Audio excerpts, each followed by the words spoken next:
বুখারী শরীফের মধ্যে আসে একজন বেশ্যা নারী রাস্তা দিয়ে যাচ্ছে, গরমের মৌসুম, পানির পিপাসায় পুকুরে কুয়ার নিকট বসে বসে হাঁপাইতেছে, জিহ্বাটা বের করে পানির জন্য কাতরাচ্ছে। বেশ্যা নারী রাস্তা দিয়ে যাচ্ছে, কুকুরের পাশে দিয়ে যাচ্ছে, তার মায়া হলো, হায় হায় এই কুকুরটাও তো আল্লাহর সৃষ্টি, আল্লাহর প্রাণী। তাই পায়ের চামড়ার মোজা খুলে উড়নাটাকে রশি বানাইয়া ওই কূপের মধ্যে তার মোজাটা নিক্ষেপ করে দিল। দিয়ে ওখান থেকে কিছু পানি সংগ্রহ করে ওই নিকৃষ্টতম প্রাণী কুকুরের মুখের মধ্যে পানি দিতে দেরি হয়, আসমান থেকে আওয়াজ আসতে দেরি হয় না, এরে বান্দি তুমি আমার সৃষ্টির উপর দয়া করেছো, আমি আল্লাহ তোমার উপর দয়া করে তোমার জীবনের গুনাহগুলো মাফ করে দিলাম। এ মুসলমান, আমি আমার আলোচনায় বলি, ওমা খালাকতুল জিন্না ওয়াল ইনসা ইল্লা লিয়াবুদুন। আল্লাহ পাক বলেন মানব আর দানবকে আমি সৃষ্টি করেছি আমার ইবাদতের জন্য, না না শুধু ইবাদতের জন্য না।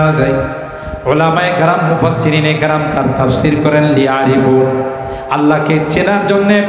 শুধুই যদি ইবাদতের জন্য আল্লাহ বানাইতেন তাইলে আল্লাহর ইবাদত করার জন্য ফেরেশতার কোনো অভাব নাই। জোরে বলুন ঠিক কিনা? অগণিত অসংখ্য ফেরেশতা আল্লাহ পাক বানাইছেন। যেই ফেরেশতা সিজদার মধ্যে আছে আজীবন সিজদায় পড়ে থাকবে, যেই ফেরেশতা রুকুর মধ্যে আছে আজীবন রুকুর মধ্যে পড়ে থাকবে, যেই ফেরেশতা বসার মধ্যে আছে জালসার মধ্যে আসে আজীবন জালসার মধ্যে থাকবে। সুতরাং আল্লাহর ইবাদতের জন্য শুধু আমাদেরকে বানায় নাই, ইবাদতের জন্য ফেরেশতার অভাব নাই, আজীবন রুকু আর সিজদার মধ্যে পড়ে থাকবে। তাইলে মানব আর দানবকে আল্লাহ কি জন্য বানাইলেন? মানব দানব বানানোর একমাত্র কেবলমাত্র কারণ হলো একজন আরেকজনের পাশে দাঁড়াবে, একজন আরেকজনের সুখে দুঃখে তার সঙ্গে শেয়ার করবে, বিপদে আপদে তার পাশে দাঁড়িয়ে তার পাশে তাকে সাহায্য করবে। আর এই জন্যই আল্লাহ পাক মানব আর দানবকে বানিয়েছে। তাই আমি সূরা আল কাসাস এর 5 নম্বর আয়াত, ছোট্ট একখানা আয়াত আপনাদের খেদমতে তেলাওয়াত করেছি। যে আয়াতের মধ্যে ইমামদের আলোচনা আল্লাহ তাআলা করেছেন, ওয়া নাজআলাহুম আইম্মাতাও ওয়া নাজআলাহুল ওয়ারিসিন। আইম্মা এটা ইমামের বহুবচন, সনাতে ইরতিবাস হিসাবে উলামায়ে কেরাম বুঝবেন। আমার এই আয়াতে কারিমার তেলাওয়াত। দ্বিতীয় নম্বর, সরকারে দু আলম মাহবুবে কিবরিয়া সৈয়দুল কওনাইন সৈয়দুস সাকালাইন হযরতে মুহাম্মদুর রাসূলুল্লাহ সাল্লাল্লাহু তাআলা আলাইহি ওয়াসাল্লামের অসংখ্য হাদিস থেকে ছোট্ট একখানা হাদিস পাঠ করেছি। আপনাদের এলাকার নাম হলো নিয়ামতপুর। নিয়ামত মানে হলো আল্লাহর পক্ষ থেকে এহসান, অবদান, আর পুর মানে হলো পরিপূর্ণ। এই নাম এ কথার জানান দেয় যে আল্লাহ তাআলা এই নিয়ামতপুরে অনেক অনেক নিয়ামত দিয়েছেন। তার মধ্যে সবচেয়ে বড় নিয়ামত, যে নিয়ামত ঈমানী নিয়ামত, যে নিয়ামত ইসলামের নিয়ামত, সেটা হলো জাতির রাহবার, জাতির মাথার মুকুট হযরতে উলামায়ে কেরাম। আল উলামা ওয়ারাসাতুল আম্বিয়া। রাসূল পাক সাল্লাল্লাহু তাআলা আলাইহি ওয়াসাল্লাম ইরশাদ করেন, উলামায়ে কেরাম হলো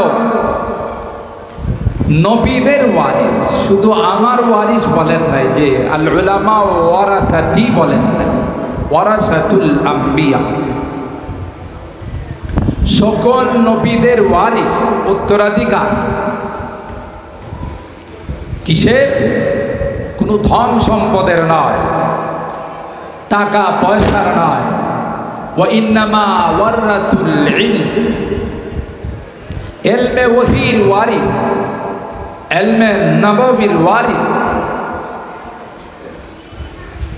আল্লাহর হাবিব দুনিয়া থেকে বিদায় নিয়ে রওজায়ে পাকে শুয়ে আছেন, কিন্তু কিয়ামত পর্যন্ত আমাদের জন্য রাহবর রেখে গেছে যে ধর্মীয় বিষয়ে, দ্বীন আর ইসলামের বিষয়ে তোমাদের যে কোনো জটিল সমস্যা হবে আমার নায়েবদের কাছ থেকে সেটা সমাধান করে নিব। সুবহানাল্লাহ। উলামায়ে কেরাম দ্বীনের জন্য, ইসলামের জন্য, কোরআনের জন্য তাদের জীবন যৌবন সব কিছু বিসর্জন দিতে রাজি আছে, তবু ইসলামকে পর করতে রাজি না। সমাজ থেকে যেন ইসলাম বিদায় না হয়, জাতির কাছ থেকে যেন ঈমান বিদায় না হয়, সেজন্য সারাক্ষণ 24 ঘন্টা জাতির ফিকির আর রাহবর নিয়ে উলামায়ে কেরাম চলেন। কারণ হাদিসে পাকের মধ্যে আসে, আল ঈমানু ইয়ারিজু ইলাল মদিনা কামা তারুজুল হাইয়াতু ইলা জুহরিহা। ঈমান একটা সময় আসবে যে সময় তার আসল বাড়ি মদিনার দিকে রওনা দেবে। যেমনি ভাবে বিষাক্ত সাপ মানুষকে দেখলে তার গর্তের মধ্যে আশ্রয় নেয়, ঈমানকে যখন পর বানাবো, ঈমানের সঙ্গে যখন আমাদের কোনো কানেকশন থাকবে না, সম্পর্ক থাকবে না, তখন ঈমান আর আমাদের মাঝে থাকবে না। ঈমান তার আসল বাড়ি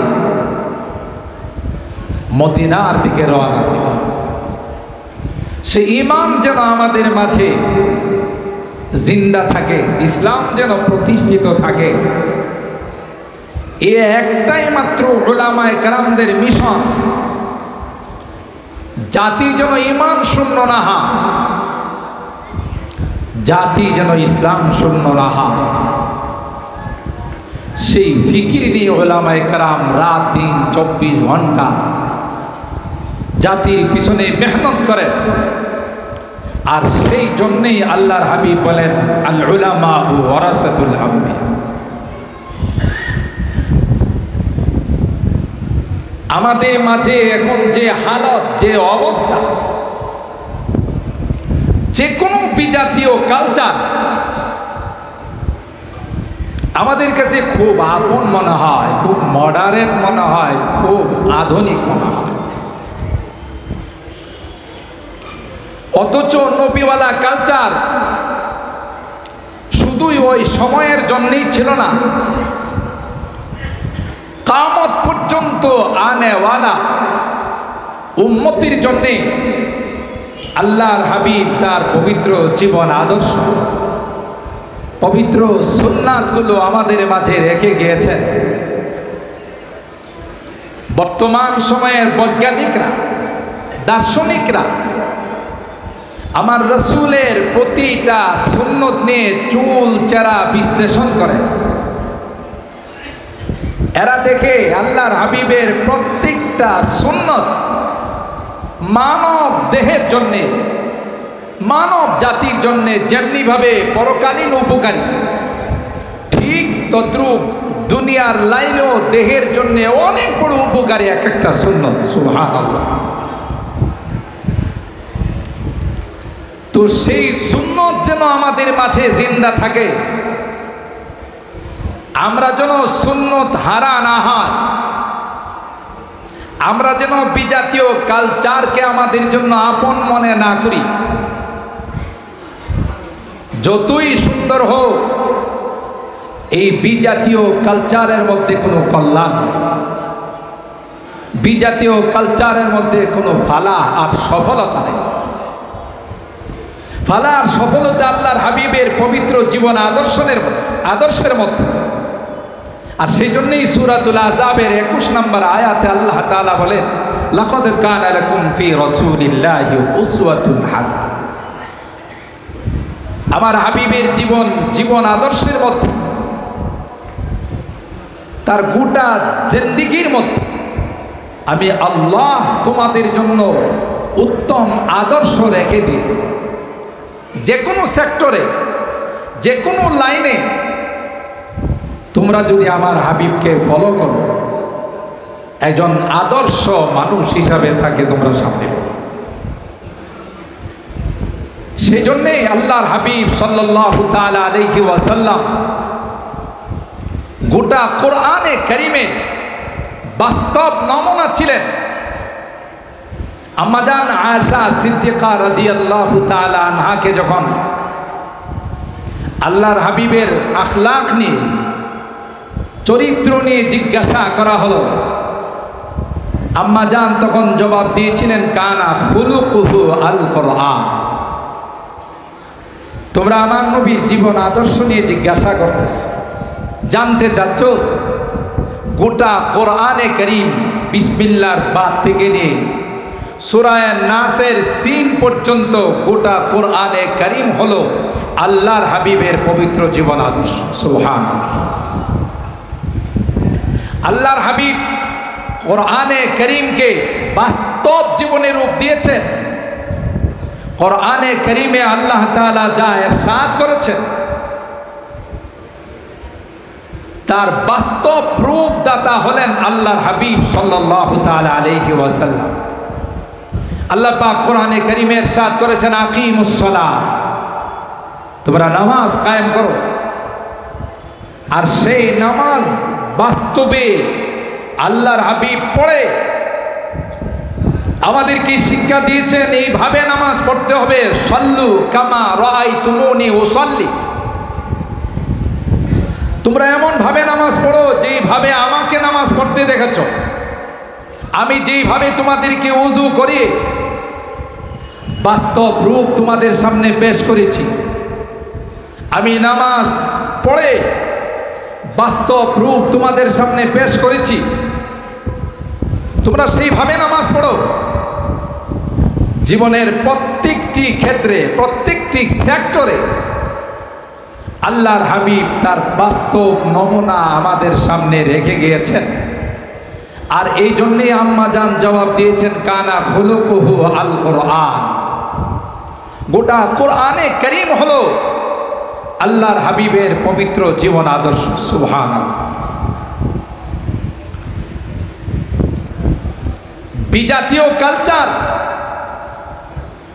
আমাদের ইহকালীন এবং পরকালীন কোনো সময়ের জন্যই উপকারী নয়, বরং আমাদের সব দিক দিয়েই ক্ষতিকর হলো এই সকল বিজাতীয় কালচার।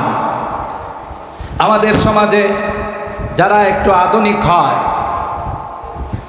ওদের দেখবেন ডান হাত ব্যবহার বন্ধ হয়ে যায়। আপনাদের নিয়ামতপুরে নয়, আমার ঢাকাতে আছে। যারা একটু উচ্চ শিক্ষিত হন এরা দেখবেন ডান হাত ব্যবহার কম করে, বাম হাতরা একটু আগে আগে চলে। ঠিক না বেঠিক? চা খায় বাম হাতে, কলা খায় বাম হাতে, বিস্কুট খায় বাম হাতে, কাউকে কিছু দেওয়ার দরকার হলে সেটাও কি ঠিক বললাম? অথচ আল্লাহর হাবিব আমাদেরকে জানিয়ে দিয়েছেন, ইন্না শাইতানা ইয়াকুলু বিশিমাল, যে শয়তান বাম হাতে খায়। তাইলে আমি যদি বাম হাতে সব কিছু গ্রহণ করি, অথচ হাদিসের মধ্যে আসছে আল্লাহ এবং আল্লাহর রাসূল ইউহিব্বুত তায়ামুনা ফি কুল্লি শাই, প্রত্যেকটি বস্তুর মধ্যে ডানকে পছন্দ করেছেন। যেগুলো উন্নত উত্তম এগুলো ডান হাতে শুরু করবে, ডান হাতে দিবে। আর যেগুলো তুলনামূলকভাবে অনুত্তম এগুলো বাম হাতে করবে। আমরা এখন দেখা যায় বিজাতিরা বাম হাতে করে, আমরাও সব বাম হাতে করি। বিজাতিরা দাঁড়িয়ে দাঁড়িয়ে প্রস্রাব করে, আমরাও দাঁড়িয়ে দাঁড়িয়ে প্রস্রাব করি। অথচ হাদিসের মধ্যে আসছে, মা বালা রাসূলুল্লাহ সাল্লাল্লাহু আলাইহি ওয়াসাল্লাম কায়িমান কাত, জীবনে কোনোদিন আল্লাহর হাবিব দাঁড়িয়ে পেশাব করেন নাই। বৈজ্ঞানিকরা এই সবগুলো রিসার্চ করে আমাদের সামনে এখন ফলাফল বের করতেছে। যে মানুষটা বসে পেশাব করে আর যে মানুষটা দাঁড়িয়ে পেশাব করে, তাদের স্টাডি রেজাল্ট হলো যারা সবসময় দাঁড়িয়ে পেশাব করে অভ্যস্ত, একটা সময় আসে তাদের মেরুদণ্ড নষ্ট হয়ে যায়, এর থেকে একটা হরমোন বিলুপ্ত হয়ে যায়। আর যারা বসে পেশাব করে তাদের সেটা অটুট থেকে যায়, কোনো রকমের কোনো ডিস্টার্ব হয় না। সুবহানাল্লাহ। পুরুষ হয়ে যারা স্বর্ণ পড়ে, অথচ পুরুষের জন্য স্বর্ণ পড়া হালাল না হারাম? বলুন, হারাম। মহিলাদের জন্য স্বর্ণ পড়া হালাল। যে সকল পুরুষ স্বর্ণ পড়ে তাদের বডি থেকে একটা হরমোন বিলুপ্ত হয়ে যায়। বৈজ্ঞানিকরা, ডাক্তাররা রিসার্চ করে তার ফলাফল বের করেছে। প্রত্যেকটা সুন্নত, ইসলামী জীবন আদর্শ মানব জাতির জন্য ইহকালীন এবং পরকালীন কল্যাণ রয়েছে। সুবহানাল্লাহ। তো মুহতারাম হাজিরিন, যে কথা আপনাদের খেদমতে আমি আরজ করতে চাচ্ছিলাম যে ইসলাম একটা সময় তার আসল বাড়িতে চলে যাবে। একজন কবি তার ভাষায় বলেন, আই খাসায়ে খাসানে রসুল ওয়াক্তে দুআ গে, আই খাসায়ে খাসানে রসুল ওয়াক্তে দুআ গে, उम्मत पे तेरी आके अजब वक्त पड़ा है। ये दीन बड़ी शान से निकला था वतन से, ये दीन बड़ी शान से निकला था वतन से, परदेस में वो आज गरीबुल गुरबा है, परदेस में वो आज गरीबुल गुरबा है। ऐ खासाने खासाए खासाने रसूल वक्त दुआ है। ওগো নবী কুলের সর্দার, এখন দুআর বড় প্রয়োজন। দুআর সময় চলে আসছে। উম্মত পে তেরি আকে আজব ওয়াক্ত পড়া है। আপনার উম্মতির উপর এক কঠিন মুহূর্ত চলে আসছে, যেই ভবিষ্যৎবাণী আপনি আগে করে গেছেন যে ঈমান রক্ষা করা, ইসলাম রক্ষা করা চলন্ত আংরা হাতের মধ্যে রাখার চাইতেও অনেক কঠিন হবে। সেই আখিরি যুগ, আখিরি জামানা চলে আসছে। সামান্য কিছুর কারণে ঈমানকে বিক্রি করে ফেলে এত বড় মহামূল্যবান দৌলত, সেটাকে বিক্রি করে দুনিয়ার সামান্য কিছু টাকা পয়সার জন্য, দুনিয়ার সামান্য কিছু পদ পদবীর জন্য, লোভ লালসার জন্যে এমন এক কঠিন সময় আপনার উম্মতের উপরে চলে আসছে। ये दिन बड़ी शान से निकला था वतन से, বড় শান শৌকত নিয়ে এই ইসলাম মক্কা মদিনা থেকে আমাদের মাঝে আসছে। কিন্তু এখন ইসলামের সঙ্গে আমাদের কোনো পরিচয় নেই, ঈমানের সঙ্গে আমাদের কোনো পরিচয় নেই, ইসলাম ওয়ালাদের সঙ্গে আমাদের কোনো সম্পর্ক নেই। আল্লাহ আমাদের হিফাজত করেছেন। এমন একটা সময় আমাদের মাঝে চলে আসছিল, ইসলামওয়ালা, ঈমানওয়ালা আলেম ওলামাদেরকে দেখলে একটা বিরূপ প্রতিক্রিয়া সৃষ্টি হতো। কথা বলেন ঠিক না বেঠিক? এমন একটা অবস্থার সৃষ্টি হয়ে গিয়েছিল। আল্লাহ জাল্লা জালালুহু কুদরতি হাতে ওই অবস্থা থেকে আমাদেরকে মুক্ত করে দিয়েছেন। আলহামদুলিল্লাহ। এটা শুধুই সংগ্রামের ফসল নয়, আসমানের মালিকের কুদরতি হস্তক্ষেপ হয়েছিল। নচেত এই অবস্থা থেকে পরিত্রাণ পাওয়ার কোনো উপায় ছিল না। ঠিক কিনা বলেন? ये दिन बड़ी शान से निकला था वतन से, परदेस में वो आज गरीबुल गुरबा है। আজকে এই দিনের সাথে কোনো সম্পর্ক নেই, অথচ একজন ইমানদারের ইমানের মর্তবা, ইমানের দাম, ইন্নাল্লাযীনা কাফারু লা ইউকবালা মিন আহাদিহিম মিলউল আরদ যাহাবা ওয়ালা ইফতাদা উলাইকা লাহুম আযাবুন আলীম ওয়া মা লাহুম মিন নাসিরিন।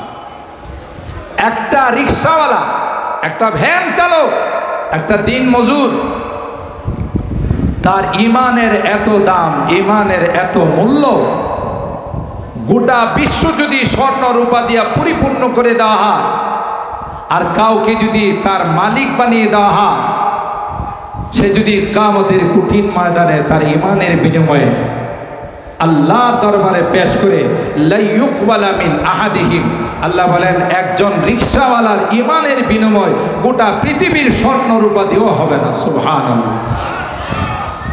সেই ইমানের দাম আমাদের বুঝে আসে না। এমন এমন কাজ, এমন এমন কথা আমাদের দ্বারা বের হয়ে যায় যে মুহূর্তের মধ্যে আমাদের ইমান বিদায় হওয়ার উপক্রম হয়ে যায়। তো মোহতারাম, আমার এই ভূমিকার উদ্দেশ্য হলো যে উলামায়ে কেরাম জাতি যেন ইমান হারা না হয়, জাতি যেন সুন্নত হারা না হয়, এই জন্য উলামায়ে কেরাম সারাক্ষণ জাতিকে নিয়ে ফিকির করে। যখনই কোনো বাতিল, ইমান বিধ্বংসী কোনো আন্দোলন জাতির মধ্যে মাথা চাড়া দিয়ে ওঠে, সর্বপ্রথম যারা ময়দানে আওয়াজ তুলে স্লোগান লাগায় এরা হলো জাতির রাহবর হযরতে উলামায়ে কেরাম। কথা বলেন ঠিক কিনা? উলামায়ে কেরাম ময়দানে নামে আওয়াজ তুলে যেন জাতিকে ইমান হারা করা না যায়।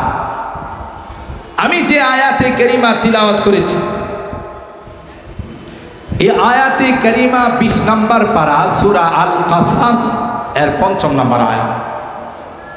এই সূরার মধ্যে এর আগে আল্লাহ তাআলা মিস্টার ফিরআউনের আলোচনা করেছেন। ইন্না ফিরআউনা আলা ফিল আরদ ওয়া জাআলা আহলাহা শিয়া'আন ইস্তাদঈফু তাইফাতাম মিনহুম ইউযাব্বিহু আবনাআহুম ওয়া ইস্তাহয়ী নিসাআহুম ইন্নাহু কানা মিনাল মুফসিদিন।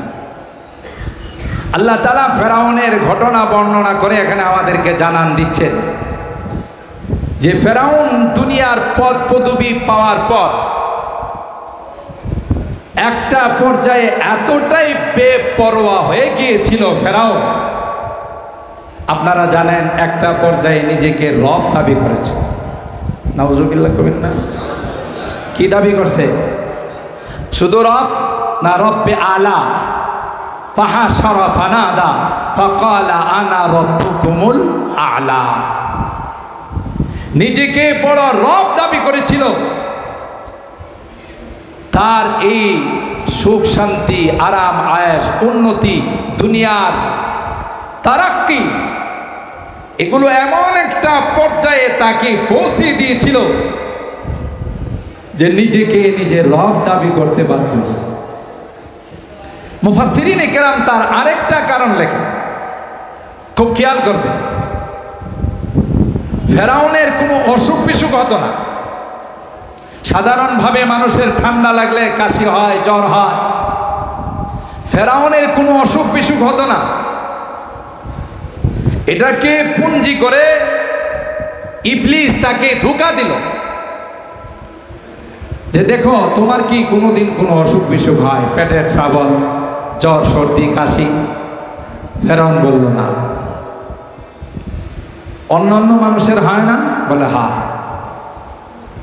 তাইলে তোমার হয় না, অন্যান্য মানুষের হয়, বোঝা গেল তুমি কোনো সাধারণ মানুষ নয়।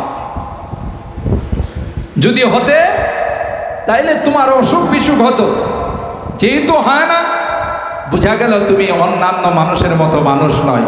ফেরাউন ইবলিসকে জিজ্ঞাসা করে তাইলে আমি কি? কয় আমার কাছে তো তোমাকে খুদা খুদা মনে হয়। নাউজুবিল্লাহ কবেন না? রব মনে হয়, খুদা মনে হয়।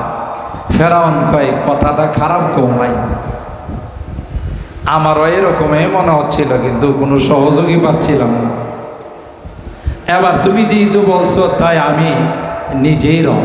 নাউজুবিল্লাহ। আল্লাহ পাক যখন কাউকে ভালোবাসে, আল্লাহ পাক যখন কাউকে মহব্বত করে, কারো সঙ্গে যখন আল্লাহ পাকের সম্পর্ক হয়ে যায়, আল্লাহ পাক তাকে বিভিন্ন বালা মুসিবত দিয়ে, অসুখ বিসুখ দিয়ে পরীক্ষা করে। আর যার সঙ্গে আল্লাহর কোনো ভাব নেই, আল্লাহর সঙ্গে যার কোনো মহব্বত আর ভালোবাসা নেই, একে আল্লাহ পরীক্ষা নিরীক্ষার সম্মুখীন করেন না।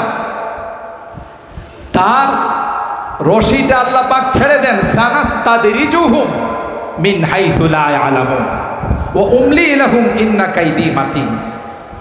আল্লাহ তাআলা তার রশি ছেড়ে দেন, সে বুঝতেও পারে না। উন্নতির যত রাস্তা আছে, উন্নতির সমস্ত রাস্তাগুলো তার সামনে ওপেন করে দেওয়া হয়, খুলে দেওয়া হয়। সেও একটা পর্যায়ে উন্নতির পর উন্নতি, উন্নতির পর উন্নতি ছিল। টুকাই ছিল একটা হিরণখুর, এখন এলাকার এমপি, মন্ত্রী, এলাকার গডফাদার, বিশাল টাকা পয়সার মালিক। তখন সে বেপরোয়া হয়ে যায়, অপ্রতিরোধ্য হয়ে যায়। একটা সময় আল্লাহ তাআলা তাকে এমন ভাবে টান দেন, তাওবা পর্যন্ত তার নসিব হয় না। নাউজুবিল্লাহ। ফালাম্মা নাসু মা যুকিরু বিহি ফাতাহনা আলাইহিম আবওয়াবা কুল্লি শাই হাত্তা ইযা ফারিহু বিমা উতু আখাযনাহুম বাগতাতান ফাইযা হুম মুবলিসুন। আল্লাহ পাক বলেন, যখন আমাকে ভুলে যায়, আমার হুকুম আহকামগুলোকে যখন ভুলে যায়, নামাজ পড়ে না, রোজা রাখে না, আল্লাহওয়ালাদের কাছে যায় না, আল্লাহর কোনো হুকুম আহকাম মানে না, আল্লাহ বলেন একটা পর্যায়ে তার দুনিয়ার উন্নতির সমস্ত লাইনগুলো আমি আল্লাহ তার সামনে খুলে দেই। যেই দিকে হাত দেয় সেই দিকে শুধু উন্নতি আর উন্নতির দুয়ার খুলে যায়। যেখানে হাত দেয় সেখানেই তার উন্নতি আর উন্নতি। হাত্তা ইযা ফারিহু বিমা উতু আখাযনাহুম বাগতাতান ফাইযা হুম মুবলিসুন। আল্লাহ বলেন, চরম পর্যায়ে যখন পৌঁছে যায়, তখন আমি আল্লাহ হঠাৎ করে তাকে পাকড়াও করে, হঠাৎ করে তাকে ধরে নেই। ওই বদবক্ত বদনসিবের তাওবা পর্যন্ত নসিব হয় না। সবচাইতে বড় বদনসিব, হতভাগা, যার মৃত্যুর আগে তাওবা নসিব হয় না, ঈমান নসিব হয় না। এটার একমাত্র, কেবলমাত্র, শুধুমাত্র কারণ হলো যে দুনিয়ার উন্নতি তার একের পর এক আসতেই ছিল, আল্লাহর হুকুম আহকাম মানা ছাড়া। আল্লাহ বলেন এটা তার অত্যন্ত খারাপ লক্ষণ, যে আল্লাহর হুকুম আহকাম মানা ছাড়া যাদের শুধু দুনিয়ার উন্নতি আসতেই থাকে, একটা সময় এমন আসে আমি আল্লাহ হঠাৎ করে তাকে পাকড়াও করি, তার তাওবা করার পর্যন্ত সুযোগটুকু তার ভাগ্যে নসিব হয় না। যেমনটা ফেরাউনের হয়েছে। ফেরাউন খোদা দাবি করছে, আল্লাহ তাকে ধরে নাই, সুযোগ দিয়েছেন, জুলুমের উপর জুলুম ফেরাউন করেছে। ওয়াইযা নাজ্জাইনাকুম মিন আলি ফিরআউন ইয়াসুমুনাকুম সুআল আযাব ইউযাব্বিহুনা আবনাকুম ওয়া ইস্তাহয়ুনা নিসাকুম। বনি ইসরাইলদের ছেলে সন্তানদেরকে পাইকারিভাবে হত্যা করা শুরু করলো। মেয়ে সন্তানদের উপরে নির্যাতন, বিভিন্নভাবে তাদের উপরে টর্চারিং আর নির্যাতন শুরু হলো। একটা পর্যায়ে আল্লাহ পাক হযরত মুসা আলাইহিস সালামকে বললেন, আন আসরি বি ইবাদি ইন্নাকুম মুত্তাবাউন। রাতের আধারে আপনি বনি ইসরাইলদেরকে নিয়ে লোহিত সাগর পাড়ি দেওয়ার জন্য সাগরের পাড়ে চলে যান। হযরত মুসা আলাইহিস সালাম বনি ইসরাইলদেরকে নিয়ে রাতের আধারে চলে গেলেন। ওখানে গিয়ে বনি ইসরাইল হযরত মুসা আলাইহিস সালামকে বললেন, ফালাম্মা তারাল জামআন ক্বালা আসহাবু মূসা ইন্না লামুদরাকুন।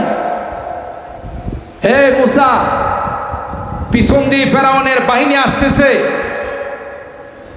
আর সামনে হলো সাগর, আমাদের তো মৃত্যু ছাড়া কোনো বিকল্প নাই।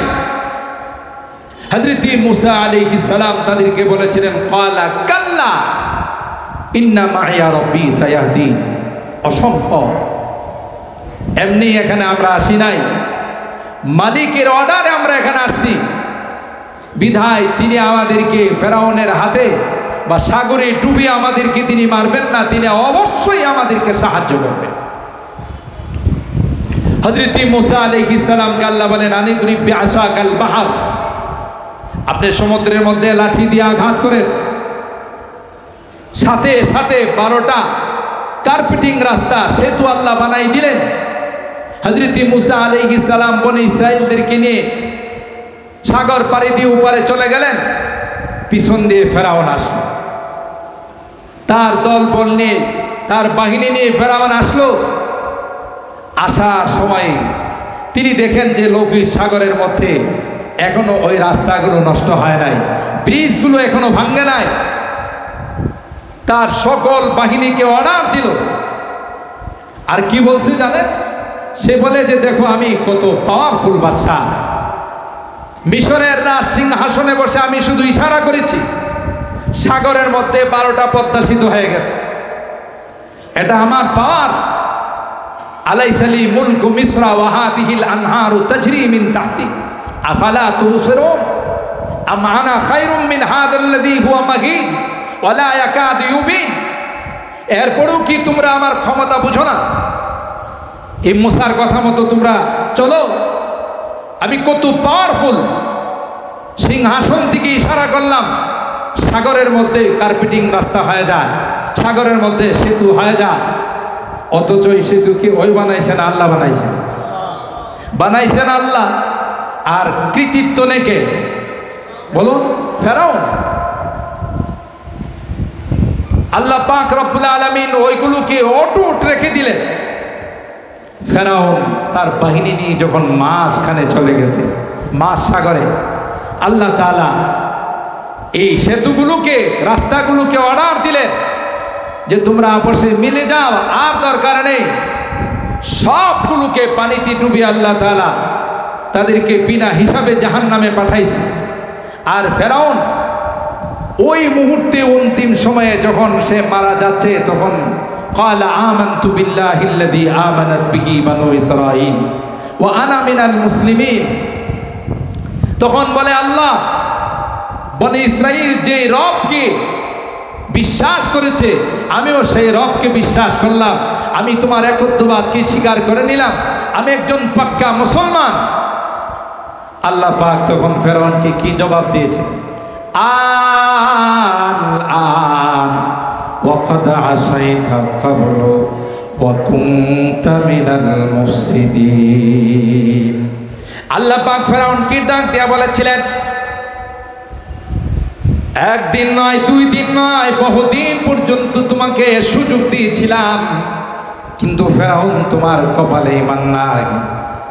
তোমার কাছে মূসা পয়গম্বরকে আমি ঈমানের দাওয়াত দেওয়ার জন্য প্রেরণ করেছিলাম, তুমি সেই দাওয়াত গ্রহণ করো নাই, বরং উল্টা মূসা পয়গম্বরকে তুমি প্রশ্ন করেছিলে, ক্বালা ফামান রাব্বুকুমা ইয়া মূসা ক্বালা রাব্বুনাল্লাযী আ'তা কুল্লা শাইইন খালকাহু সুম্মা হাদা। যেই রবের দাওয়াত দেওয়ার জন্য তুমি আসলা, এ মূসা আর হারুন, কে রে তোমাদের সেই রব? পরিচয় দাও। হযরতে মূসা পয়গম্বর জবাব দিয়েছিলেন, ক্বালা রাব্বুনাল্লাযী আ'তা কুল্লা শাইইন খালকাহু সুম্মা হাদা। আমার রব হলেন তিনি শুধু সৃষ্টি করে, শুধু বানিয়ে তিনি ছেড়ে দেন না, বানানোর পর দুনিয়াতে চলার জন্য যা যা দরকার সবকিছু তিনি শিক্ষা দিয়ে তাকে দুনিয়ার জমিনে পাঠান। তাফসীরের মধ্যে আসে তাফসীরে মারিফুল কোরআন, আল্লামা ইদ্রিস কান্দলবি রহমাতুল্লাহ আলাইহি যে তাফসীরে মারিফুল কোরআন লিখেছেন, যখন ফেরাউন কলমা পড়তেছিল, ঈমানের দাবি করতেছিল, আল্লাহ ওয়া আনা মিনাল মুসলিমিন, আমি একজন পাক্কা ঈমানদার, হযরত জিবরাইল আমিন সাগরের নিচের থেকে কিছু কাদা হাতে নিয়ে ফেরাউনের মুখের মধ্যে চাপ দিয়া ধরে বলে, আবার যদি বলবে তুই মুসলমান, একটা বার যদি তুই ঈমানের দাবি করবে, একটা থাপ্পড় দিয়া 32টা দাঁত করে ফেলে দিব। বদমাস, এতদিন পর্যন্ত রব দাবি করেছিলে, এতদিন পর্যন্ত বড় খোদা দাবি করেছিলে, এখন তুই বলিস তুই একজন পাক্কা মুসলমান। এরকমের বন্যামীকে আল্লাহ তাআলা আশ্রয় দেন না। ওয়া আনা মিনাল মুসলিমিন আলাম ওয়াকাদ আসাইতা ক্বাবলু ওয়া কুনতা মিনাল মুফসিদিন। চরম পর্যায়ে যখন পৌঁছে যায়, তখন আল্লাহর পক্ষ থেকে পাকড়াও আসে। এটা আজকের ইতিহাস নয়, পৃথিবীর সূচনা লগ্ন থেকে সেই ইতিহাস চলে আসে, ঠিক না বেঠিক? সুযোগ দেন, আল্লাহর নিজাম হলো সুযোগ দেওয়া। দেখি তাওবা করে কিনা। একটা পর্যায়ে যখন সীমা লঙ্ঘন করে, চরম পর্যায়ে জুলুমের চরম সীমানায় যখন পৌঁছে যায়, তখন আল্লাহর পক্ষ থেকে তার উপরে গজব নাযিল হয়ে যায়, ঠিক না বেঠিক? এটাই হলো বাস্তবতা। মুহতারাম হাজরিন, সেই জন্য সবচাইতে জঘন্যতম অপরাধ আল্লাহর নিকট সেটা হলো জুলুম। কোরআনে কারীমের বহু আয়াতে আল্লাহ তাআলা বলেন, ইন্নাল্লাহা লা ইয়াহদিল কওমাজ জালিমিন। জালেমদের কপালে কোনোদিন হেদায়েত নসিব হয় না। কথা বলেন ঠিক না বেঠিক? হেদায়েত এদের কপালে থাকে না। হেদায়েত থেকে মাহরুম আর বঞ্চিত হয় যারা জুলুম করে। আর আল্লাহর নিজাম হলো, যে যত বড় জালেম হয় তাকে তত ছোট জিনিস দিয়ে আল্লাহ ধ্বংস করে। আপনারা নমরুদের ঘটনা জানেন। একটা প্রতিবন্ধী মশা দিয়া তাকে দুনিয়া থেকে আল্লাহ বিদায় করছেন, ঠিক কিনা? আব্রাহা বিশাল হস্তি বাহিনী নিয়ে আসছিল, ছোট ছোট পাখি দিয়ে এই সেই মসুরির দানার মতো পাথর নিক্ষেপ করে আল্লাহ তাআলা তার সব কিছুকে, হস্তি বাহিনীকে ফাজআলাহুম কাআসফিন মাকুল, মাটির সঙ্গে মিশিয়ে দিয়েছেন। হতে হতে হতে হতে আসলো আবু জাহেল। সেই আবু জাহেল মক্কার সবচেয়ে পাওয়ারফুল লিডার। তার কথা মতো সবাই উঠে বসে। আপনারা হাদিস খুলে দেখুন, বুখারী শরীফ খুলে দেখুন, সেই ইসলামের প্রথম যুদ্ধ, বদরের যুদ্ধ, সেই যুদ্ধের মধ্যে আল্লাহ পাক আবু জাহেলকে দুনিয়া থেকে বিদায় করেছেন দুইটা পিচ্চিকে দিয়া, ঠিক কিনা বলেন? মুআদ আর মুআওয়াদ, দুই ভাই। এটা নাবালেগ ছোট বাচ্চা, মার কাছ থেকে বিদায় নিয়ে আসছে মা। এই যুদ্ধের মধ্যে আল্লাহ নবীর সবচেয়ে বড় দুশমন আবু জাহেল আসতেছে, তুমি আমাদেরকে দোয়া দিয়ে দাও, দুই ভাই মিলে তাকে দুনিয়া থেকে বিদায় করবো। আল্লাহু আকবার বলেন, আল্লাহু আকবার। কেন? বড় সাহাবী ছিলেন না? বলেন বলেন। ওই যুদ্ধের মধ্যে বড় বড় সাহাবায়ে কেরাম ছিলেন না? তা আল্লাহ এই দুইটা পিচ্চিকে কেন নির্বাচিত করলেন? যে যত বড় দুশ্মন হয় আল্লাহ তাকে তত ছোট জিনিস দিয়ে শেষ করে। এটাই আল্লাহর বিধান। যখনই আবু জাহেলকে দেখা গেল, বাস পাখির মতো দুই ভাই তার বুকের মধ্যে ঝাঁপিয়ে পড়ল, তলোয়ার চালাইল। বুখারী শরীফ খুলুন। তখন আবু জাহেল আক্ষেপ করে বলতেছিল, ফালাউ কাতালানি গায়রু আক্কার, ফালাউ কাতালানি গায়রু আক্কার। আহ, এমন কপাল নিয়ে দুনিয়াতে আসলাম যে কৃষকের বাচ্চারা আমার গলায় তলোয়ার চালাইলো। আমার জাতি ভাই যদি মারতো তাও মনটাকে একটু ভুল দিতে পারতাম। কৃষকের সন্তানরা আমাকে মারে। আল্লাহ কয়, বেশি বাহাদুর ছিলে, বেশি বাহাদুরি আর অহংকার গর্ব করেছিলে, এই জন্য আমি আল্লাহ ছোট বাচ্চাদেরকে দিয়ে তোকে দুনিয়া থেকে বিদায় করার ব্যবস্থা করলাম। ঠিক কিনা বলেন? আমাদের সবচাইতে দুর্ভাগ্য হলো আমরা অতীতের ইতিহাস ভুলে যাই। আল্লাহ পাক যে কোরআনে কারিমে জানিয়ে দিয়েছেন, কুলিল্লাহুম্মা মালিকাল মুলক তুতিল মুলকা মান তাশা ওয়া তানজিউল মুলকা মিম্মান তাশা ওয়া তুইজ্জু মান তাশা ওয়া তুযিল্লু মান তাশা। সর্বময় ক্ষমতার মালিক, সব ক্ষমতার মালিক একমাত্র, কেবলমাত্র, শুধুমাত্র কে? জোরে বলতে হবে কে? কিন্তু আমরা সামান্য এক হাত দুই হাত জায়গার মালিক হয়ে মনে করি আমার মতো পাওয়ারফুল আর কেউ নাই। কথা কোন ঠিক কিনা? মনে করি আমার মতো পাওয়ারফুল আর কেউ নাই। অথচ ফাওকা কুল্লি ফি ইলমিন আলিম, তোমার উপরে যে আরেকজনের কর্তৃত্ব আছে সেটা যখন তুমি ভুলে যাবে, তোমার মতো হতভাগা আর বদনসিব পৃথিবীতে দ্বিতীয় কেউ নাই। আল্লাহু আকবার। এই ইতিহাস যারাই ভুলে যাবে তাদের পরিণতি অত্যন্ত ভয়াবহ হবে।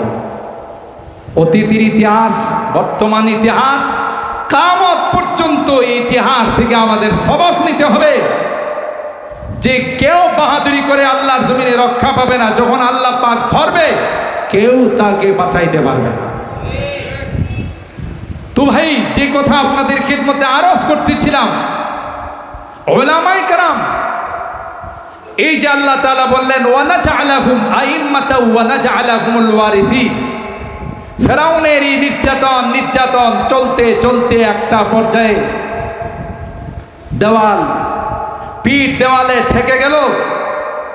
আল্লাহ পাক তখন বনি ইসরাইলকে জানাই দিলেন ওয়া নুরিদু আন নামুন্না আলাল্লাযীনা ইসতুদঈফু ফিল আরদ, জমিনের মধ্যে যারা দুর্বল অসহায়, আল্লাহ বলেন আমি তাদের উপরে ইহসান করব।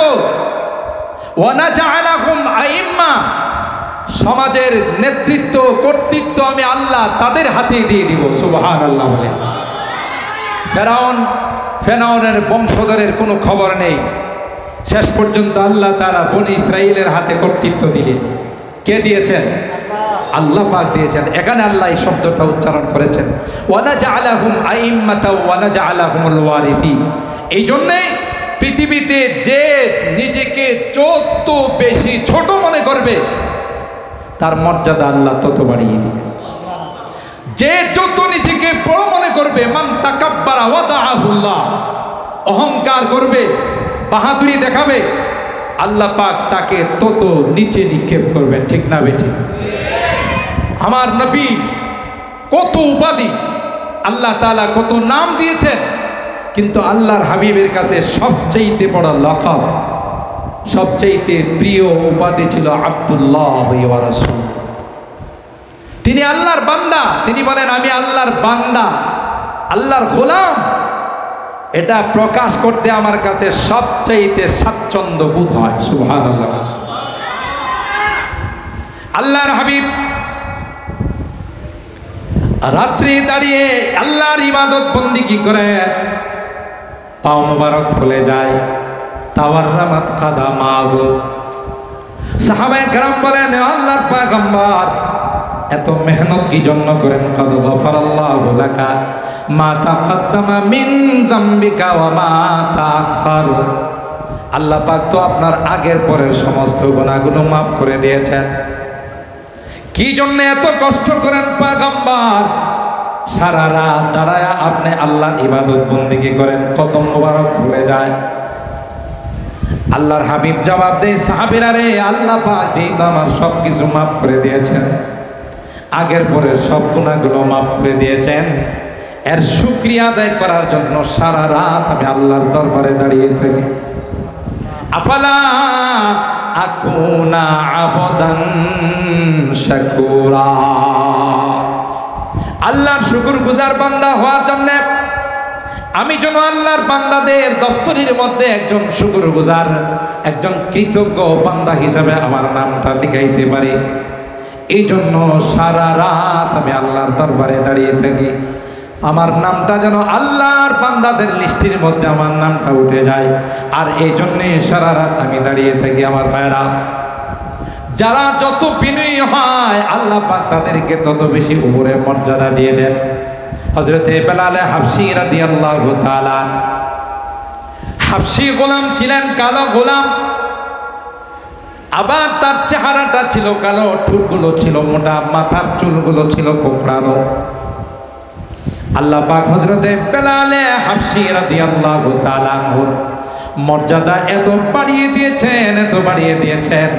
হযরতে বেলাল জমিনের মধ্যে চলাফেরা করে আর আল্লাহর জান্নাতের মধ্যে তার পায়ের আওয়াজ শোনা যায়। আল্লাহর হাবিব বেলালকে বলেন, বেলাল, এ বেলাল, এত উপরে তোমার মর্যাদা কি করে চলে গেল? হযরতে বেলাল ডাক দিয়া কয়, ওগো আল্লাহর পয়গম্বর, আমি হয়তো ওযুর পরে 2 রাকাত নামাজ পড়ি, মসজিদে ঢোকার পর 2 রাকাত নামাজ পড়ি। আমার আল্লাহ হয়তোবা আমার এই নামাজটাকে কবুল করে আমাকে এই সুন্দর মর্যাদার মালিক বানিয়েছে। তাওয়াজুর কারণে, বিনয়ের কারণে। এই জন্য আল্লাহর হাবিব বলেন, ইরহামু মান ফিল আরদি ইয়ারহামুকুম মান ফিস সামা। জমিনওয়ালাদের উপর তুমি দয়া করো, রহম করো, আসমানের মালিক তোমার উপর রহম করবে। বুখারী শরীফে খুলে দেখুন, বাবু কাইফা কানা বাদুল ওয়াহির মধ্যে আল্লাহ পাকের হাবিব যখন ওয়াহি নিয়ে হেরা গুহা থেকে যখন আসতেছিলেন, আম্মা জান আয়েশা সিদ্দিকা রাদিয়াল্লাহু তাআলা আনহাকে যখন আম্মা জান খাদিজাতুল কুবরা রাদিয়াল্লাহু তাআলা আনহা কে যখন আল্লাহর হাবিব বলেছিলেন, জাম্মিলুনি জাম্মিলুনি, এ খাদিজা আমাকে কম্বল দিয়ে তুমি জড়িয়ে ধরো। লাকাদ খাশিতু আলা নাফসি, যে চাপ আমি খেয়েছি আর যে এক আকৃতি আমার সামনে পেশ হয়েছে আমি জীবনে দেখি নাই, আমার ভয় হচ্ছে আমি বোধহয় মারা যাব। আম্মা জান খাদিজাতুল কুবরা রাদিয়াল্লাহু তাআলা আনহা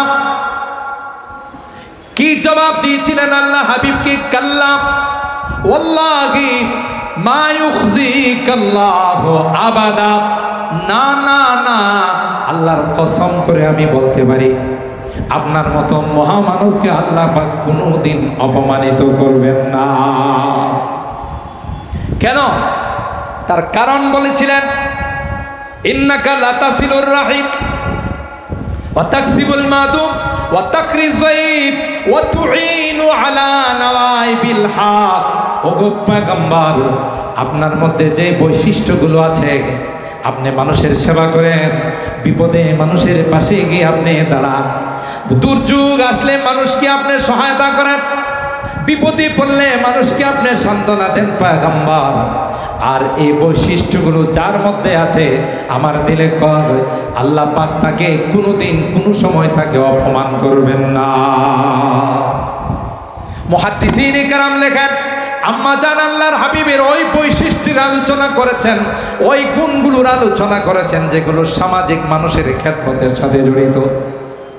এই জন্য আল্লাহ পাক আমাকে আপনাকে শুধুই ইবাদত বندگির জন্য বানান না, একজন আরেকজনের পাশে দাঁড়াবে, বিপদে পাশে গিয়ে সান্ত্বনা দিবে, দুর্যোগের সময় তাকে বিভিন্নভাবে সহায়তা করবে।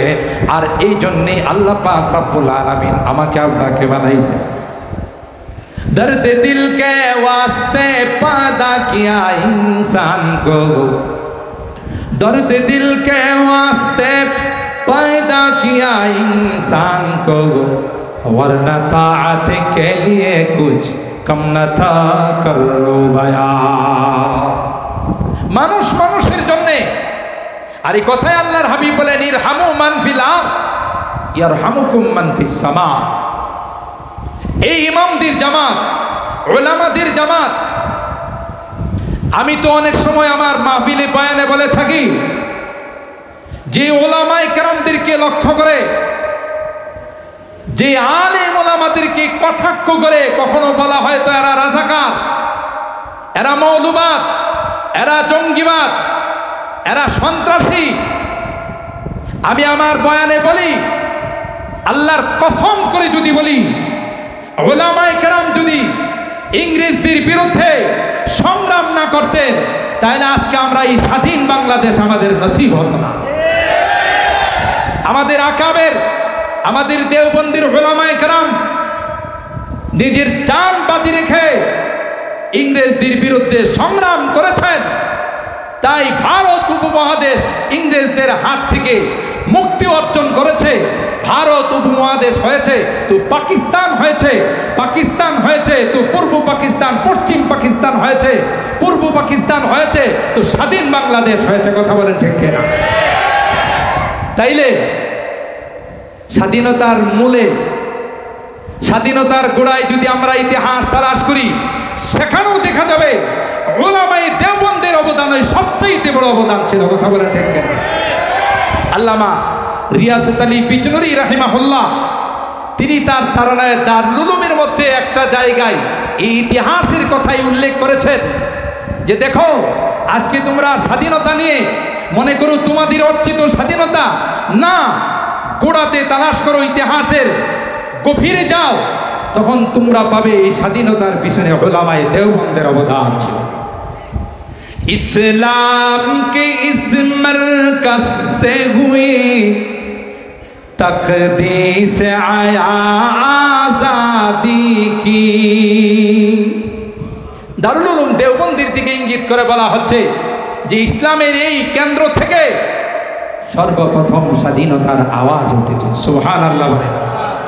इस्लाम के इस मरकज से हुई तकदीस आया आजादी की। इस बाम हरम से गूंजी है, इस बाम हरम से गूंजी है सौ बार आजादी की। इल्म हुनर का गहवारा तारीख का वर्षे पारा है, हर फूल हाय के शोला है, हर शल्वा यहाँ मीनारा है। अल्लाहु अकबर बोले। सैयदुल अरब वल अजम औलाद रसूल हजरत हुसैन अहमद मदानी रहिमाहुल्लाह, তার থিওরি ছিল, তার নজরিয়া ছিল, লজিক ছিল, পাকিস্তান আলাদা রাষ্ট্র হওয়া নয়, ভারত উপমহাদেশ, পাকিস্তান, বাংলাদেশ, ভারত একসঙ্গে থাকবে। একটা সময় আসবে মুসলমানদের পাওয়ার চলে আসবে, অন্য যারা আছে মুসলমানদের নেতৃত্বে চলবে। কিন্তু আমাদের বুঝের অভাবের কারণে আমরা ভারত ভেঙে পাকিস্তান বানিয়েছি, পাকিস্তান ভেঙে আবার বাংলাদেশ হয়েছে। যেই কারণে আজকে যারা বিজাতিরা তারা আমাদের উপরে পাওয়ার খাটায়। হযরত হুসাইন আহমদ মাদানী রহমাতুল্লাহ আলাইহি ওই তরিকা যদি, ওই স্লোগান যদি আমরা তখন পালন করতাম, তাহলে আজকে আমাদের দিকে কোনো বিজাতিরা তাকানোর সাহস পাইত না। হয়তো আমাদের থিওরিগত ভুল ছিল, সেই জন্য আজকে এই অবস্থা হয়েছে। শাইখুল আরব ওয়াল আজম আওলাদে রাসূল হযরত হুসাইন আহমদ মাদানী রাহিমাহুল্লাহ তিনি রণাঙ্গনে গিয়ে যুদ্ধ করেছেন, যার দরুন আজকে আমরা স্বাধীন বাংলাদেশের মতো নিয়ামত পেয়েছি। এখনো আল্লাহর কসম করে যদি বলি আমি হানেফ হব না, এদেশের বিরুদ্ধে যদি কেউ চোখ রাঙায়া তাকায়, এদেশের এক এক ইঞ্চির মাটির জন্য যদি কেউ চ্যালেঞ্জ করে, এই চ্যালেঞ্জের মোকাবেলা করার জন্য সর্বপ্রথম যারা মাঠে নামবে এরা হলো হক্কানি উলামায়ে কেরাম। কারণ এদের কোনো বিশ্বের কোনো রাষ্ট্রে তাদের কোনো সেকেন্ড হোম নাই, দ্বিতীয় কোনো বাড়ি নাই, সুইস ব্যাংকে তাদের কোনো টাকা নেই। এরা এদেশেই জন্মাইছে, এদেশেই তাদের জন্ম, এদেশেই তাদের বড় হওয়া। কখনো যদি এদেশের মাটির জন্য লড়তে হয়, সর্বপ্রথম রক্ত দেওয়ার জন্য উলামায়ে কেরাম ময়দানে ঝাঁপিয়ে পড়ে। আপনারা দেখুন, এই যে ফেনী, নোয়াখালী, চট্টগ্রাম, সিলেট যে বিশাল বন্যা হয়ে গেল, সবচাইতে বেশি মানুষের পাশে যারা দাঁড়িয়েছেন এরা হলো হক্কানি উলামায়ে কেরাম। কথা বলেন ঠিক কিনা? তাইলে কোন স্বার্থে, কোন কারণে দেওবন্দি উলামায়ে কেরামদেরকে, হক্কানি উলামায়ে কেরামদেরকে স্বাধীনতা বিরোধী বলো, রাজাকার বলো, মৌলবাদ বলো, বুঝা গেল আসলে তারা মৌলবাদ নয়। চুর যখন ধরা পড়ে যায় তখন সবচেয়ে বড় আওয়াজ দেওয়া ডাক দিয়ে কিন্তু চুরে। কথা বলেন ঠিক কিনা? গ্রামগঞ্জে যখন চুরি করতে আসে চুরে, তখন দেখবেন মানুষের গণ্ডির ভিতরে যখন পড়ে যায় তখন চোর কিন্তু সবচেয়ে জোর গলায় চোর চোর বলে আওয়াজ করে। আজকে বোঝা গেছে বর্তমান সময়ে যে আসলে রাজাকার কারা, আসলে স্বাধীনতা বিরোধী কারা, যারা দেশ ছেড়ে দেশ থেকে পলায়ন করে এরাই হলো আসলে রাজাকার। আর দেশের মধ্যে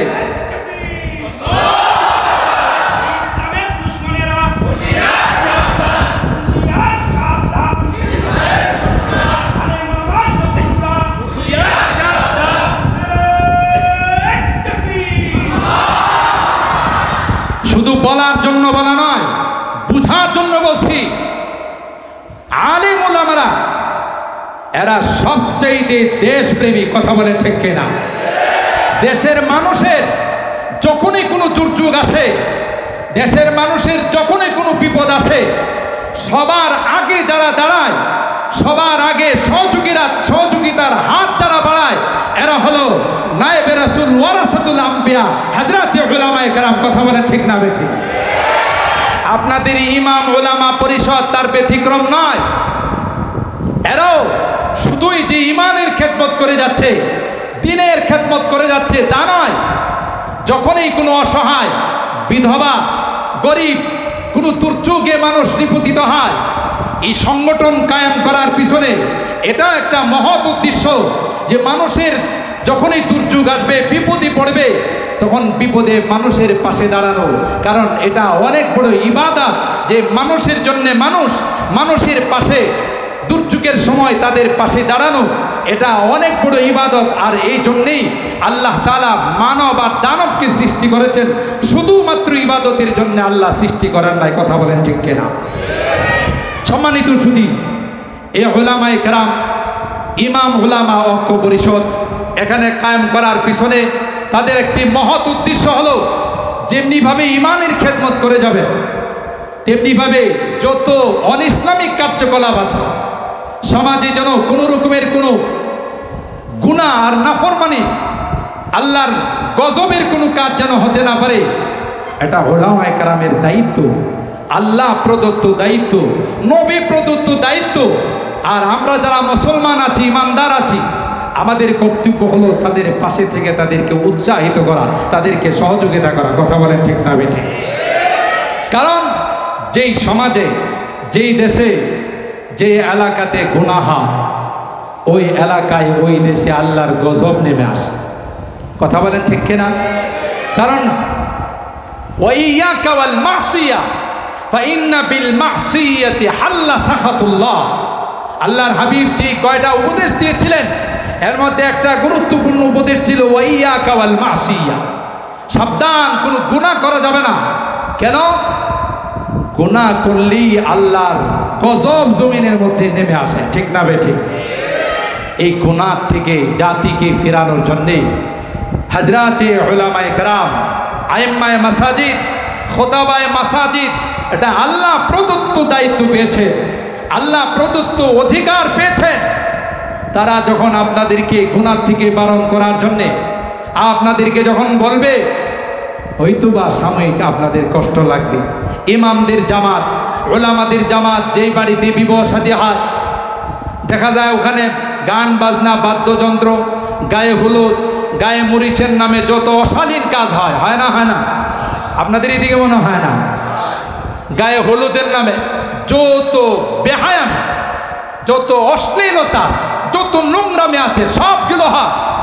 মুসলমানের বিয়ে শাদীর শুরুতে যদি বেহায়াপনা হয়, অশ্লীলতা হয়, এই বাচ্চা কোনোদিন আল্লাহওয়ালা হতে পারে না।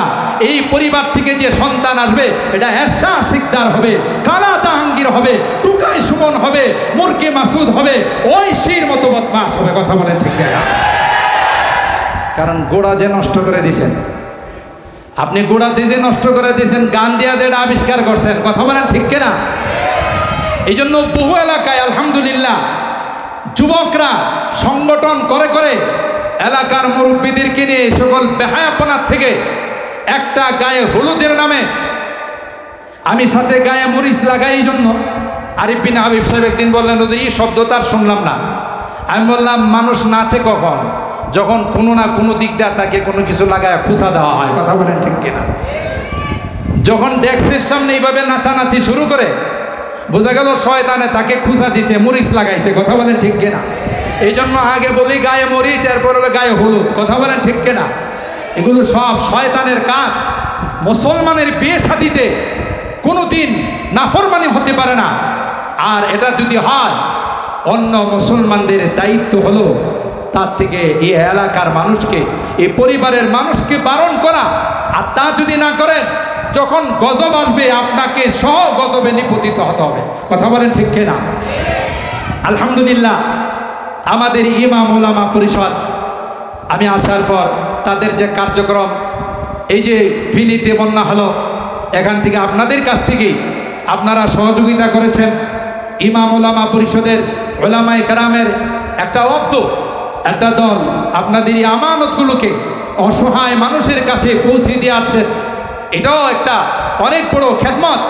এবং এই ইমাম ওলামা পরিষদের অনেকগুলো টার্গেট, এর মধ্যে কোনো অনিসলামিক কার্যকলাপ যেন এই এলাকার মধ্যে, আমি আগেই বলেছিলাম, এই আপনাদের এলাকার নামটা তো একটা আল্লাহ প্রদত্ত অনেক বড় নিয়ামত। কথা বলেন ঠিক কিনা? কারণ নিয়ামতপুর, কত নাম কত জায়গায় আছে, আমরা উচ্চারণও করতে পারি না। আর এই নামটা হলো নিয়ামতপুর। ইসলামের নিয়ামত, ওলামাদের নিয়ামত, ইমামদের নিয়ামত, খতিবদের নিয়ামত, হাফিজদের নিয়ামত দিয়া আল্লাহ তাআলা এই পুরা থানাটাকে ভরপুর করে দিয়েছেন। আলহামদুলিল্লাহ বলে আমাদেরকে এই নিয়ামতের কদর করতে হবে। কি করতে হবে ভাই? বলুন, কি করতে হবে? বিরোধিতা নয়, সহযোগিতা। কথা বলেন ঠিক কিনা? ওলামায়ে কেরামদের বিরোধিতা নয়, কারণ ওলামায়ে কেরামদের কাছে এমন অস্ত্র আছে, যদি বিরোধিতা করেন আপনি টের পাবেন না কোন দিক দিয়ে শেষ হয়ে গেছে। এখন হয়তো মনে মনে ভাবতে পারেন, এই তো তাহলে মৌলবাদ, জঙ্গিবাদ, হুজুরি তো বলে গেল এদের কাছে অস্ত্র আছে। এদের অস্ত্রটা হলো অগ্নিয়াস্ত্র নয়। আর দুআ ও সালাহুল মুমিন, দোয়া হলো মুমিনদের সবচাইতে বড় হাতিয়ার। কথা বলেন ঠিক কিনা? হযরত মুফতি আমিনী রহমাতুল্লাহি আলাইহি অনেক বক্তব্যের মধ্যে তিনি একটু মজা করে বলতেন, মিয়া সাহেব, আলেম ওলামাদেরকে দুর্বল মনে করেন না। টুপির নিচে বারুদ আছে।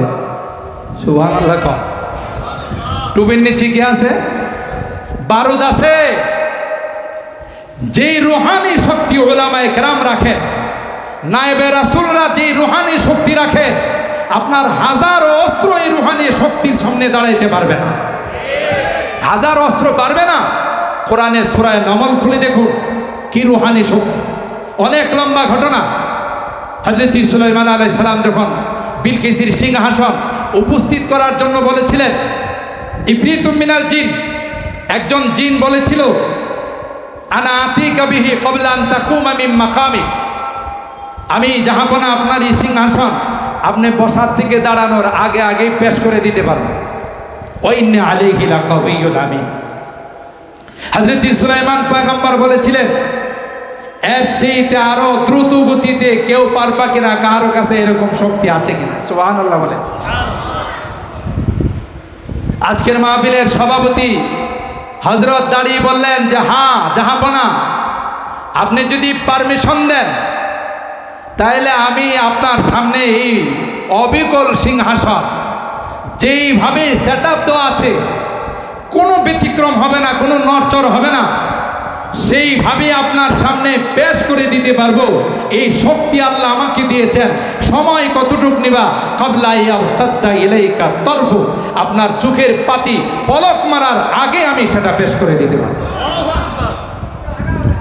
তিনি কে ছিলেন?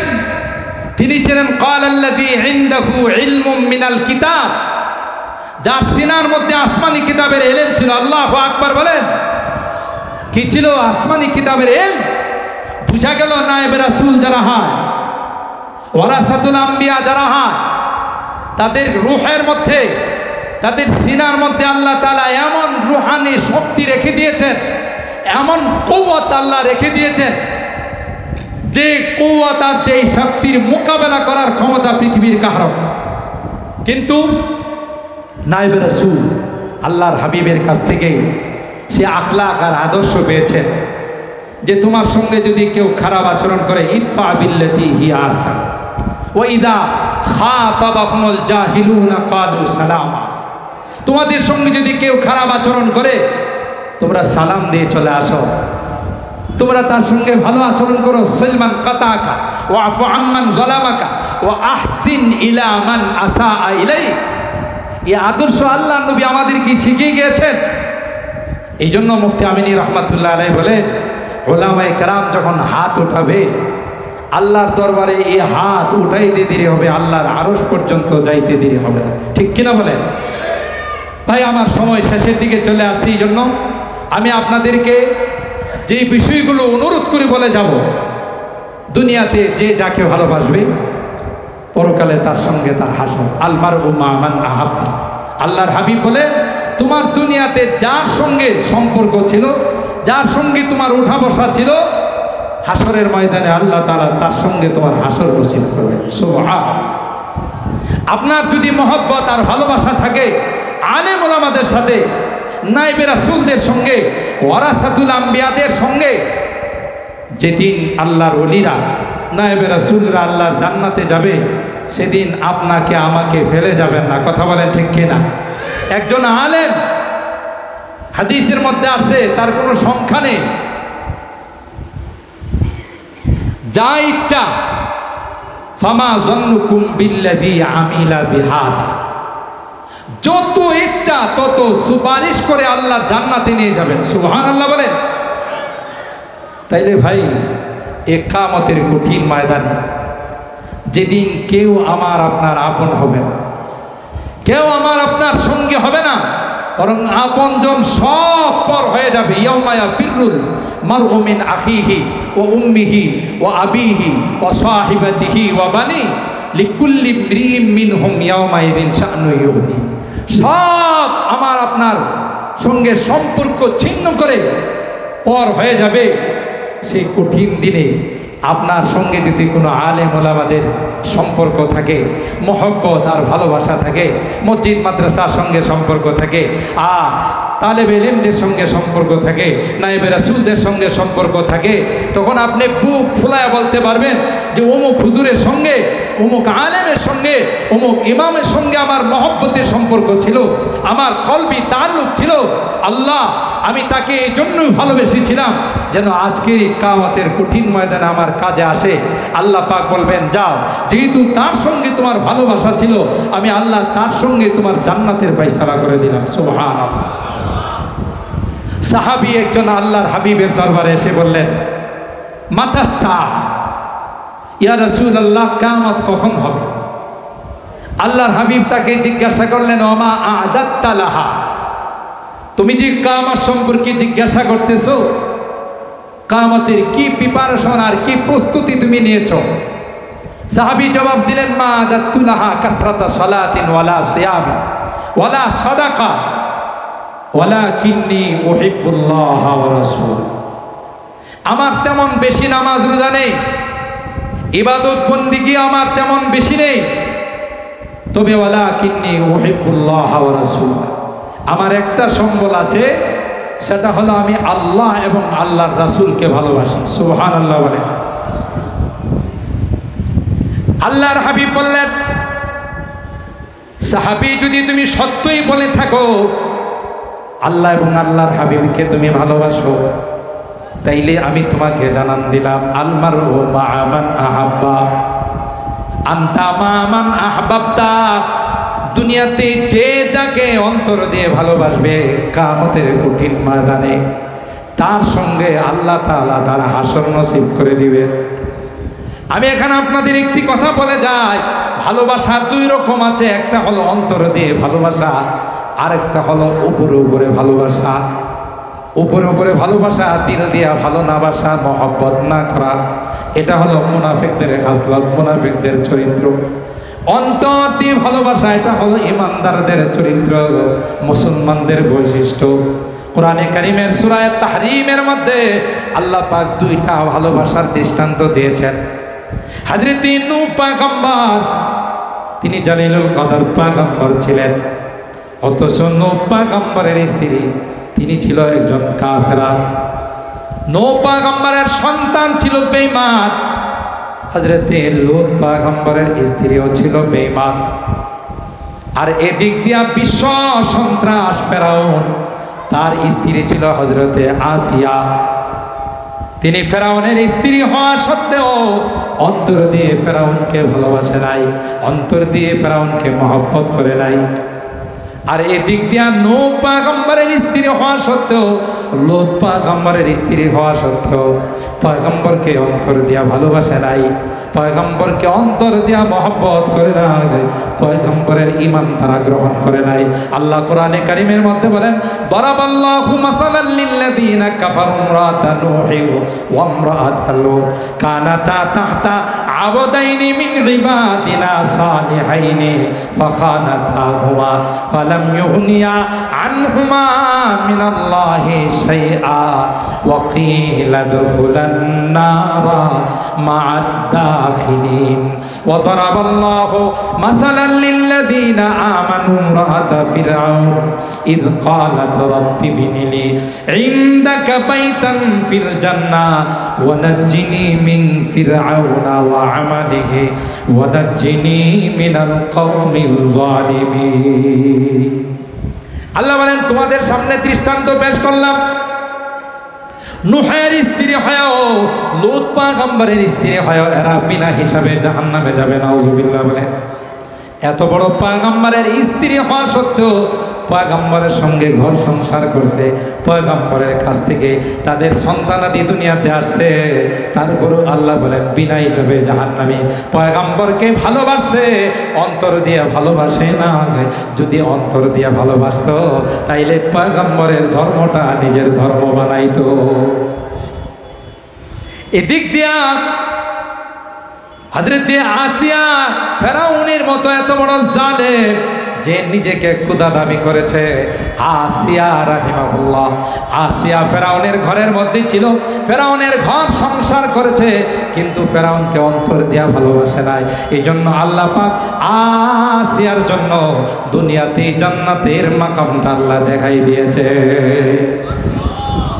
শেষ কথা, এই ভালোবাসাটা, মহব্বতটা, এটা হতবে কলবি মহব্বত, অন্তরের মহব্বত। কথা বলেন ঠিক না বেঠিক?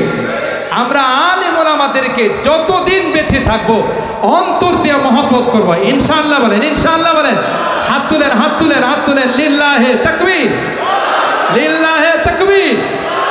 আল্লাহ তাআলা আমাদের হাতগুলো কবুল করুন, আমিন বলুন। আলেম ওলামাদের পরামর্শ নিয়ে আমরা প্রতিটি কাজ আঞ্জাম দিব ইনশাআল্লাহ। দুনিয়াতেও সফলতা, পরকালেও সফলতা, ঠিক না বেঠিক? আল্লাহ পাক রব্বুল আলামিন আমাদের বাকি জীবনটা উলামায়ে কেরামদের পরামর্শ নিয়ে, উলামায়ে কেরামদের মহব্বত আর ভালোবাসা নিয়ে বাকি জীবনটা আমাদেরকে অতিক্রম করার তৌফিক দান করুন, আমিন বলুন। দুনিয়াতেও লাভবান হব, পরকালেও লাভবান হব ইনশাআল্লাহ। আমাদের আজকের মাহফিলের মধ্যমণি হযরত ইতিমধ্যেই আমাদের স্টেজের মধ্যে আসতেছেন। আমি আগেই আপনাদের খেদমতে আরজ করেছি, যার এক একটা কথা, এক এক